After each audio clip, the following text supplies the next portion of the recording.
So once these instruments come to the East African community, the Secretary General of the EAC will be required to take the instruments to the African Union, to the United Nations, to indicate that a new member is now part of the East African community. So we expect that if all things run according to schedule, by the 1st of October, the delegations of Congo will be able to take their seat in the East African Legislative Assembly. They'll be able to start attending our meetings of the officials, the ministers, and also the summit. So we are really delighted that almost 100 million people have been added to the population of the East African community.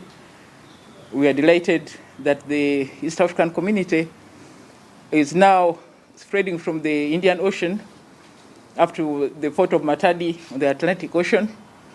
And all these opportunities for the people of Uganda, the people of Kenya, Tanzania, Rwanda, Burundi, and South Sudan, and also of the DRC. Zaidi ya hayo, Uganda itakuwa na soko kubwa nchini DRC ambayo ni fursa nzuri, hivyo basi kuongeza uzalishaji katika nyanja za biashara ya kilimo, utengenezaji na miundombinu kama vile barabara, miongoni mwa nyinginezo. With the Kenya over our eggs, over our sugar, we go to the Congo and sell our goods there in a bigger market. The market of Kenya is about 40 million people. The one of Congo is 90 million people. So we have a bigger market there. For me, I see it as a big opportunity. And for the people of Uganda, really, I think it's a very, very big plus, because from Kampala, you'll be able to go to Mombasa to do your trade. From Kampala, you'll be able to go to the Atlantic to do your trade, so that we have more than one routes of access to the sea. So I think it's a bigger opportunity. Ukosefu wa usalama umeathiri wa Kongo, na mara watakapomaliza mkataba huo tuliwa na nchi za Afrika Mashariki, jambo ambalo litakuwa na faida kwao.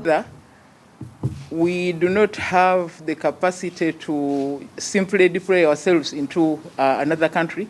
We still need the consent of the government of that country to be able to deploy the standby force.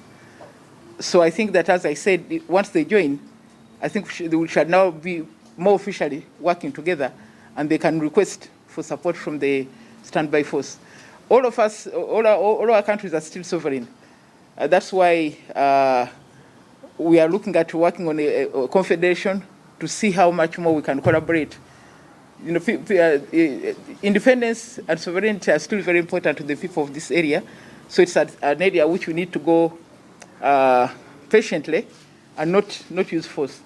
So as we move together, we shall be able to work together more. Katika harakati za kukuza uchumi, wiki mbili zilizopita Uganda ilithibitishwa na nchi nyingine 4, na katika hili itakuwa mwenyeji wa muungano wa fedha wa Afrika Mashariki, na baada ya hapo itakuwa na benki kuu. Inaripoti maafisa kufika kwa baraza la mawaziri ili kuidhinisha, na ifikapo mwaka 2023 Jumuiya ya Afrika Mashariki inatarajia kuwa na sarafu ya pamoja katika jamii. Moving steadily towards that, we are now waiting for the report of the officials to come to the Council of Ministers and then to the summit to take a decision.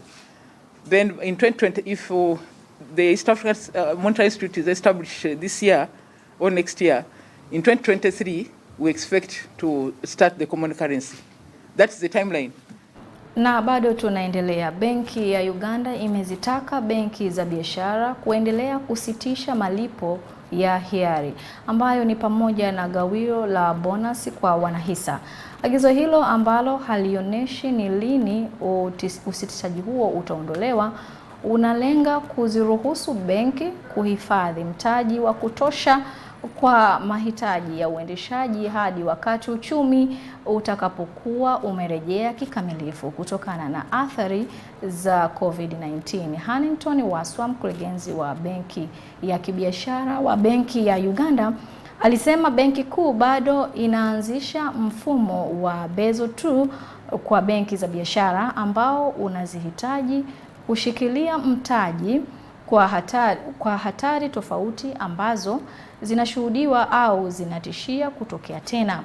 Baadhi ya hatari hizi ni mikopo, soko na uendeshaji, ikibainisha kuwa hatari za COVID-19 katika uchumi bado zinaleta changamoto kubwa kwa uchumi wa nchi, lakini haswa kwa taasisi za kifedha. Mnamo Machi 24 mwaka 2020, Benki Kuu katika waraka uliotumwa kwa taasisi zote za fedha zinazosimamiwa iliagiza kwamba benki za biashara zinapaswa kuchukua kipaumbele kuhifadhi mtaji badala ya malipo ya hiari kama vile gawio la bonus. Kuhifadhi nafasi ya mtaji kusaidia uchumi halisi na hasara iliyopatikana kunapaswa kupewa kipaumbele badala ya usambazaji wa hiari kama vile malipo ya mgao wa faida na bonasi. Kwa hivyo, malipo yote ya usambazaji wa hiari huahirishwa till further notice au hadi idhini ya wazi itakapotolewa. Na kama ndio umejiunga nasi, hii ni habari kamili, na tunaona kwamba biashara nyingi ndogo na za kati nchini zitakuwa na uwezo mzuri wa kuparticipate katika soko la Kiafrika na la kimataifa ikiwa watafahamu sheria na kanuni husika.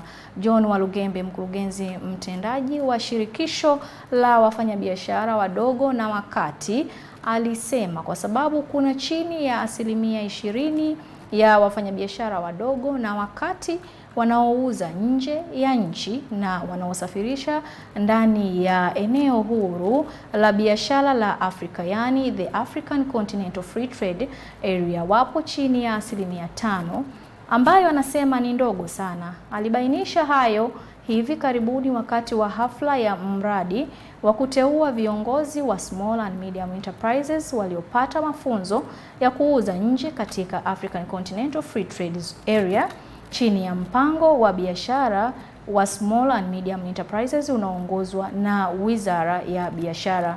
Kwa African Continental Free Trade Area, watu wanapaswa kuwa na uwezo wa kuuza nje zaidi ya Jumuiya ya Afrika Mashariki na soko la pamoja la Mashariki na Kusini mwa Afrika, yani Common Market for Eastern and Southern Africa. Kwani hii itahakikisha kwamba small and medium enterprises nyingi zinapatikana na kuongeza thamani. Uwezo wa kibiashara ni mkubwa sana kwa wananchi. Wanaangalia pato la taifa la jumla la takriban shilingi trilioni 3 na takriban shilingi bilioni 1.3. Watumiaji wa SMEs hizo ndizo fursa ya kutumia fursa hii ili kuweza kujinufaisha katika biashara zao hapa nchini Afrika. Hivyo basi wanaombwa wasifanye tu biashara hapa nchini na bali waweze kupanua soko la biashara katika sehemu mbalimbali ikiwemo ulimwenguni kote, na hii tu itafanywa vizuri kama watafuata sheria na kanuni za biashara katika nyanja mbalimbali. Bado tunaendelea na habari kamili. Tunaona kwamba mapato ya wanahisa wa umeme yaliongezeka hadi shilingi bilioni 85.7 kutoka shilingi bilioni 26.5 iliyosajiliwa katika kipindi kilichoishia Desemba 2020. Ongezeko hilo kulingana na umeme linamaanisha kuwa mapato ya wanahisa yalipanda kwa shilingi bilioni 59.2 ndani ya mwaka mmoja tu. Kulingana na maelezo ya utendaji wake wa kifedha uliotolewa mapema wiki hii, umeme ilisema wanahisa watalipwa gawio la mwisho la shilingi bilioni 54.1 kwa kila hisa kwa mwaka ulioisha wa Disemba 2021, ikilinganishwa na shilingi bilioni 12.2 kwa kipindi kama hicho mwaka 2020. Kulingana na kukatwa kwa kodi ya zuio inapohitajika, wanahisa waliosajiliwa katika vitabu vya kampuni mwishoni mwa biashara tarehe 24 Juni 2022, ikiwa itaidhinishwa, mgao ambao haujalipwa utalipwa mnamo Julai 22 mwaka 2022. Umeme inatarajia bilioni 19.8 kwa kipindi kilichoishia cha Disemba 2021. Katika kipindi hicho, umeme ilisema imesajili ukuaji wa faida. ikiongezeka kwa bilioni 96, huku faida baada ya ushuru ikiongezeka hadi shilingi bilioni 131 kutoka shilingi bilioni 43 mwaka 2020.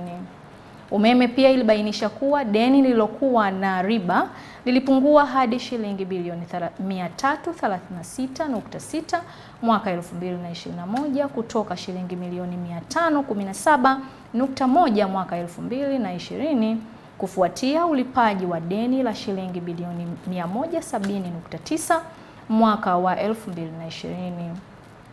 Makusanyo ya mapato ya umeme unaodaiwa ambao ni msingi wa usambazaji wa umeme endelevu yalifikia 99.1%, huku mauzo ya malipo ya awali yalichangia 30% ya mapato yaliyokusanywa. Na hata hivyo, katika kipindi hicho jumla ya mali za umeme zilishuka. Katika kipindi hicho umeme ilibaini kuwa wateja zaidi ya 100,000 waliunganishwa kwenye gridi ya taifa ambayo ilikuwa juu kuliko waliounganishwa mwaka 2020. Na bajeti ya mazishi ya Oulanyah aliyekuwa spika wa bunge yapunguzwa. Mkaguzi wa serikali Betty Kamia amefichua kuwa hajapendekezwa na bajeti ya mazishi ya serikali ya aliyekuwa spika wa bunge la 11 Jacob Oulanyah. Serikali mapema wiki hii ilitangaza kuwa mazishi ya Oulanyah yangegharimu shilingi bilioni 2.5, lakini sasa bajeti hiyo imepunguzwa hadi shilingi bilioni 1.2. Bajeti hiyo iliyoandaliwa na kamati ya kitaifa ya maandalizi iliyoongozwa na waziri wa ofisi ya Rais Milly Babalanda ilijumuisha pamoja shilingi milioni 13.5 kwa ajili ya huduma ya afya, shilingi milioni 2.8 kwa ajili ya vikao na uwashi, shilingi milioni 75 kwa ajili ya huduma ya mazishi ya A+ na shilingi milioni 8.9 kwa ajili ya mapambo, shilingi milioni 26 kwa ajili ya ithibati, shilingi milioni 10.5 kwa ajili ya huduma ya kwanza, shilingi milioni 60 kwa ajili ya kupima COVID-19, shilingi milioni 18 kwa ajili ya matangazo na shilingi milioni 3.19 kwa ajili ya ulinzi pamoja na vitu vingine. Kufuatia kutolewa kwa mpango huo, wananchi kadhaa walitilia shaka bajeti hiyo, huku wengi wakisema kuwa imeongezwa kwa sababu ya mfumuko wa bei. Serikali siku ya Jumanne ilitoa mpango wa wiki moja kwa kurejea na kuzikwa kwa spika aliyefariki huko nchini Seattle, Marekani. Mwili wa marehemu umewasili leo mchana katika uwanja wa ndege wa kimataifa wa Entebbe kwa ndege ya Ethiopian Airlines na utalala nyumbani kwa spika huko Muyinga Jumapili na Jumatatu kwa marafiki na watu wema kutoa heshima zao za mwisho. Siku ya Jumanne mwili huo utapelekwa katika bunge la Uganda ambapo spika Anita atawaongoza wabunge hao kutoa heshima zao za mwisho. Mwili huo pia utakuwa bungeni kabla ya kupelekwa kwa viwanja vya sherehe za Kololo kwa mazishi ya kitaifa yatakayohudhuriwa na Rais Museveni kabla ya kuzikwa siku ya Ijumaa.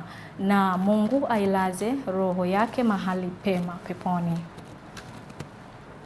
Na kwa taarifa hiyo tumeona kwamba taifa limekumbwa na majonzi kwa sababu ya kifo cha Oulanyah na hivyo iko katika process ya kufanya mazishi yake. Tunamwombea alale mahali pema peponi. Na shirika la viwango la Kenya litachukua nafasi ya mawakala watatu wa uthibitishaji wa kabla ya mauzo ya nje wa viwango vya ulinganifu baada ya kukamilika kwa kandarasi yao ya miaka mitatu mnamo Machi 31. Katika notisi ya umma, ofisi ya viwango vya Kenya ilitenga kampuni tatu ikiwemo Cotecna, China Certification and Inspection Co Limited na Intertech International na kuteua wengine watatu kwa uthibitishaji wa awali wa usafirishaji wa mawakala wa kufuata ili kufanya tathmini katika nchi ya asili kwa bidhaa za magari yanayoingizwa nchini Kenya. Kampuni hufanya ukaguzi, sampuli na upimaji, kuziba makontena yaliyojaa mzigo na kutoa cheti cha makubaliano muhimu na cheti cha kustahiki barabarani. Ofisi ya viwango vya Kenya itatia saini mzunguko mpya wa mkataba wa PIVOC wa miaka 3 na kampuni za SGS, Bureau Veritas, World Standardization, Certification and Testing Group Company Limited, China Certification and Inspection Group Company Limited, TUV Austria TAC na China Hansom Inspection and Cheti Co Company Limited. Kenya Bureau of Standard ilisema bidhaa zote zinazotoka nje zitasafirishwa kwa ndege kuanzia Aprili 1, zitakaguliwa baada ya malipo ya ada ya ukaguzi sawa na 0.8% ya thamani iliyoidhinishwa kulingana na kima cha chini cha zaidi ya dola 265 na kiwango cha juu cha dola 2,700. Na kwa taarifa hiyo ndiyo tumefikia mwisho wa habari kamili. Jiunge nasi tena wiki ijayo, yani Jumatatu, muda na wakati kama huu. Endelea kutazama vipindi vyetu vijavyo. Asanteni.